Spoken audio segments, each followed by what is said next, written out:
ప్రస్తుతం చూస్తున్నారు కదా ఏపీలో చంద్రబాబు నాయుడు గారి పరిపాలన విధానం మీకు ఏ విధంగా అనిపిస్తుంది? పథకాల విషయంలో అయితే అన్న ఏం నిలబెట్టుకోలేదండి ఆయన.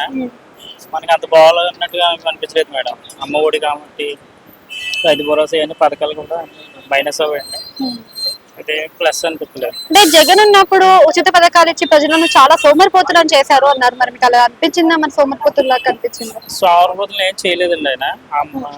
ఇంగ్లీష్ మీడియం కానించి ఇవన్నీ మొత్తం పథకాలన్నీ బాగానే చేశాడు. జగన్ పరిపాలన మాకు నచ్చిపోయింది. అసలు జగన్ పరిపాలన ఎందుకు నచ్చింది, చంద్రబాబు నాయుడు గారితో ఎందుకు నచ్చలేదు? చంద్రబాబు దాంట్లో అయితే స్కూల్ విషయంలో బాగోలేదు మేడం, స్టడీ విషయంలో బాగోలేదండి. విద్యార్థులు అందరూ విషయంలో బాగోలేదు, నాకు పరిపాలన నచ్చలేదు నాకు. మరి రాజధాని విషయం ఏం చెప్తారు? రాజధాని అంటే రాజధాని అమరావతి పునర్నిర్మాణం చేశారు కదా, అది మళ్ళీ అవుతుంది అంటారా కాదంటారా? అది అవదండి. జగన్ గారి పరిపాలన అయితే అవుతుంది మేడం సార్. అది కానీ ఆయన 3 రాజధానులు అని చెప్పి చేశాడు కదా. ఏ చేసిన ఆయన బాగా చేశారండి వర్క్. ఆయన అయితే మాకు బాగా అనిపించింది ఆయన పరిపాలన. చంద్రబాబు పరిపాలన అయితే మాకు నచ్చలేదు సార్. స్టడీ విషయం కానించి రైతు భరోసా మొత్తం ఇవన్నీ నచ్చలేదండి చంద్రబాబుకి. జగన్ గారి అయితే మాకు